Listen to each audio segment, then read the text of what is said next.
العابدین، میرے مصطفیٰ کریم کے نواسے، امام حسین کا میدان کربلا میں بچ جانے والے اکیلے بیٹے، اور امام زین العابدین فرماتے ہیں میں اگر 1 مہینہ عمرہ کرنے نہ جاؤں تو حجر اسود میری خواب میں آتا ہے اور مجھے آگے کہتا ہے حضور میری آنکھیں ترس گئی ہیں، مجھے دیدار تو کرا جائے، دیدار تو کرا جائے۔ اور حجر اسود جدھر امام صاحب گھوما کرتے تھے آپ کے حالات میں لکھا حجر اسود بھی ادھر ادھر جاتا تھا طواف۔ اتنی بڑی شخصیت مسجد نبوی سے نکلے تو ایک آدمی نے گالیاں دینی شروع کر دی۔ حضرت پہلے تیز چلتے تھے، جب وہ گالیاں دینے لگا تو آہستہ ہو گئے، وہ دیتا رہا۔ جب آپ کا گھر آ گیا تو آپ فرمانے لگے بھائی میرا مکان آ گیا ہے، کوئی بات اور کرنی ہو تو کر لے، میرے بچوں نے سن لیا تو تجھ سے ناراض ہوں گے۔ اور پھر وہ شخص کہتا ہے جب یہ لفظ کہے نا تو مجھ پہ سختہ طاری ہو گیا، یہ کیا کہہ رہے ہیں؟ ہم تو دشمن کو بھی پاکیزہ سزا دیتے ہیں، یہ کیا کہہ رہے ہیں؟ حضرت نے کہا کوئی بات کرنی ہو تو کر لے، میرا مکان آ گیا ہے۔ وہ کہتا ہے میں اس بات میں بھی سختے میں تھا۔ تھوڑی دیر گزری تو فرمانے لگے بھائی ابھی تو نے میرے وہ عیب بیان کی ہے جن کا تجھے پتا تھا، میرے اندر تو اور بڑیاں کوتاہیاں پائی جاتی ہیں، اور بڑیاں کمیاں، بڑی پتہ سارا ہے سردار نے کیتیاں تھا، من نانم کے من دانم، تجھے کیا پتا میرے تو بڑے عیب چھپے ہوئے ہیں۔ وہ شخص کہتا ہے مجھ پر دوسرا بم گرا تو پاک محبوب کا پاک نواسا، پاک فاطمہ کے پاک پوتے اندر گئے، کہنے لگے ٹھہر جا جانا نا، رک میں آیا، کہتے اندر گئے، 1 بوتل سرکے کی لائے، 1 بوتل شہد کی لائے، 5 کلو کھجوریں لائے، میرے ہاتھ میں تھمائی، کہنے لگے تحفہ ہے۔ کہتے ہیں میں اب تو ماری گیا، میں نے کہا حضور یہ کیا ہے سارا کچھ، میں گالیاں دے رہا تھا۔ آپ فرمانے لگے جو تو کر رہا تھا وہ تیرا کردار ہے اور یہ جو میں نے کیا ہے یہ میرا کردار ہے، اس لیے کہ میرے دادا مولا علی شیر خدا حل عطا مشکل کشا، حضرت علی نے نصیحت فرمائی تھی کہ بیٹا جو گھر آئے وہ خالی ہاتھ نہیں جانا چاہیے، جو دروازے پہ آئے وہ خالی ہاتھ نہیں جانا چاہیے۔ حضرت پیچھے پلٹے تو وہ پیروں میں بیٹھ گیا، کہنے لگا حضور میں نے حسین کو نہیں دیکھا، میں نے علی فاطمہ کو نہیں دیکھا، میں نے مصطفیٰ کو نہیں دیکھا، پر آپ کو دیکھ کے لگتا ہے کہ ان کے اخلاق کتنے اعلیٰ ہوں گے، کتنے اعلیٰ ہوں گے۔ میں لعنت بھیجتا ہوں اس پر جس نے مجھے کہا تھا کہ زین العابدین کو برا کہو، کائنات میں اگر قصیدے پڑھنے چاہیے تو مصطفیٰ کی آل کے پڑھنے چاہیے، اگر تعریف کرنی چاہیے تو رسول اللہ کی آل کی کر۔ تیری نسل پاک میں ہے بچہ بچہ نور کا، تیری نسل پاک میں ہے بچہ بچہ نور کا، تو ہے نے نور تیرا سب گھرانہ نور کا۔ اور میں آپ تو تعریف کے تو بھائی یاد رکھیں آپ بدلہ لے کے عزت نہیں کرا سکتے، عزت تو معافی میں ہے، معافی میں عزت ہے۔ حضرت بایزید بستامی کے ساتھ یہودیوں کا پیشوا رہتا تھا، زیادہ تر مخالفتیں حسد کی وجہ سے ہوتی، حسد بنیادی وجہ ہوتی۔ قرآن مجید نے کہا محبوب تیرے ساتھ جو زیادتی کرتے ہیں معاذ اللہ بے ادبی کرتے ہیں، حسد من عند انفسہم، ان کے دلوں میں تیرا حسد ہے۔ حسد بنیادی وجہ ہے اختلاف، حسد ہوتا ہے جو وجہ بنتا ہے۔ حضرت بایزید بستامی کے پڑوس میں یہودیوں کا پیشوا رہتا تھا، آپ کی مخالفت کرتا، ساری زندگی اس نے مخالفت کی، یہودیوں سے بڑا مانتے تھے، اس سے کوئی غلطی ہو گئی سارے اسے چھوڑ گئے، پہلے رئیس اعظم ہوتا تھا پھر غریب ہو گیا۔ ایک دن حضرت بایزید بستامی گھر آئے تو بچے کے رونے کی آواز آئی، زوجہ سے پوچھنے لگے اس کا بچہ کیوں روتا ہے؟ تو کہنے لگی آپ کو پتا ہے نا اب لوگ اسے چھوڑ گئے ہیں تو گھر میں دیا نہیں جلتا، بچہ چھوٹا ہے اندھیرے میں روتا ہے۔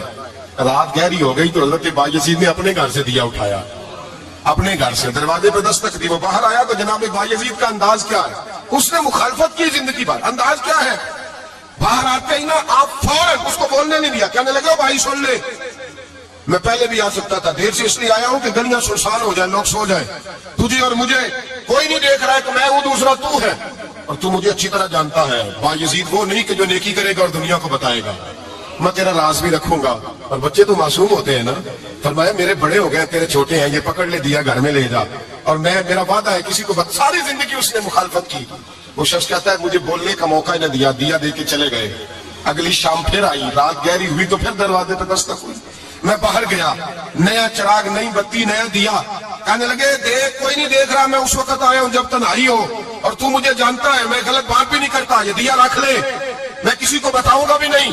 کہتے چلے گئے، تیسرا دن آیا تو وہ یہودی کہتا ہے میرے صبر کا بندھن ٹوٹ گیا، میں ٹوٹ گیا، ان کی نیکی نے مجھے خرید لیا، ان کے معاف کرنے نے ان کی عزت میرے دل میری روح میں بڑھا دی۔ کہتے ہیں جب دروازے پر دستک دی میں باہر آیا، انہوں نے دیا تھمایا، کہنے لگے دیکھ بھی کوئی نہیں رہا، اور تو مجھے جانتا ہے میں مصطفیٰ کا غلام ہوں، میں جھوٹ بھی نہیں بولتا، میں بتاؤں گا بھی نہیں، تیرا راز رکھوں گا. کہتے ہیں انہوں نے دیا تو اس یہودی پیشوا نے شور مچانا شروع کیا، کہنے لگا مسلمانوں باہر نکلو، یہودیوں باہر آؤ، عیسائیوں باہر آؤ. شور مچ گیا، لوگ چھتوں پہ چڑھ گئے. کیا ہوا؟ کہنے لگا یہ بایزید ہے، میں یہودیوں کا پیشوا ہوں. میں نے ساری زندگی جھوٹے الزام لگائے، ساری زندگی اس کو بدنام کرنے کا ہر حربہ استعمال کیا، جو مجھ سے بن سکتا تھا میں نے کیا. اور یہ عجیب شخص ہے، یہ پرسوں بھی مجھے دیا دے گیا ہے، آج بھی دے گیا ہے، کل بھی دے گیا ہے. میں ساری زندگی اسے رلاتا رہا، اور اس نے میرا چھوٹا سا بچہ بھی میرے بچے کا رونا بھی اس سے برداشت نہیں ہوا.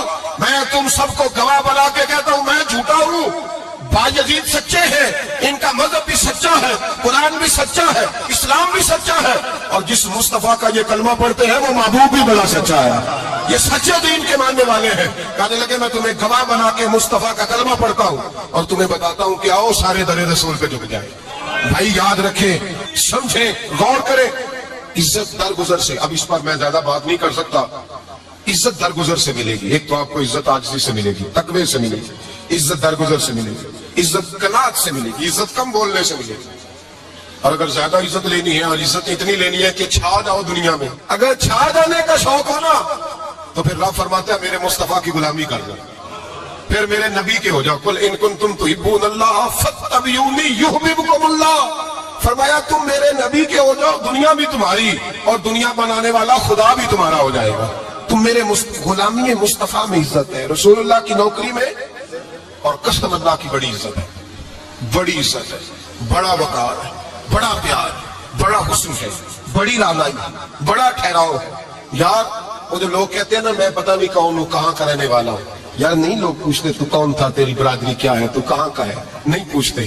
تیرے لبوں پہ اگر ذکر مصطفیٰ ہے تو دنیا تیری غلام ہے. اگر تو حضور کا ہے تو پھر سارے دامن مصطفیٰ سے جو بھی لپٹا وہ یگانہ ہو گیا، اور جس کے حضور ہو گئے اس کا زمانہ ہو گیا، جس کے حضور ہو گئے اس کا.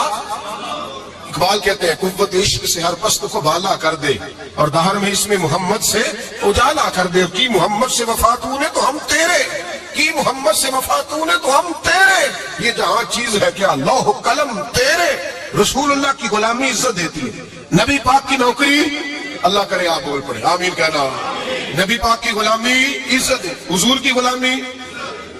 یار بندہ بالکل بے عمل ہونا، بالکل تو میری طرح داڑھی لا کے پگڑی باندھ کے باس میں بھی چڑھ جائے تو کئی لوگ سیٹیں خالی کر دیتے ہیں، کہتے ہیں بزرگوں یہاں آ جائے، حضرت جی یہاں آ جائے. تو پھر عزت کس چیز کی ہوئی؟ سنت مصطفیٰ کی ہوئی نا، پھر عزت نبی پاک کی سنت کی ہوئی نا، وقار کی ہوئی نا. ایک صاحب ایک بچے نے داڑھی رکھ لی تو مجھے آ کے کہنے لگے حضرت جی لوگ بڑے بڑے لقب دینے لگے ہیں. میں نے کہا کیا؟ کوئی کہتا ہے حضرت صاحب، کوئی کہتا ہے قاری صاحب، کوئی کہتا ہے حافظ صاحب، کوئی کہتا ہے علامہ صاحب. تو میں نے کہا تیری موج نہیں بن گئی، 4 سالوں میں حفظ ہوتا ہے، تجھے مفت کا لقب مل گیا ہے. سے نظامی 8 سال میں ہوتا ہے، مفت کا علامہ بن گیا ہے. تجھے وقار نہیں دے دیا اللہ تعالیٰ نے، عزت. میرے اعلیٰ حضرت فرماتے ہیں عزت در رسول پہ ہے، عزت حضور کی. اعلیٰ حضرت نے ایک بات لکھی ہے بڑی قیمتی، اور میں نا جب کبھی پریشان ہوتا ہوں نا تو میں یہ والی بات کھول کے پڑھتا ہوں.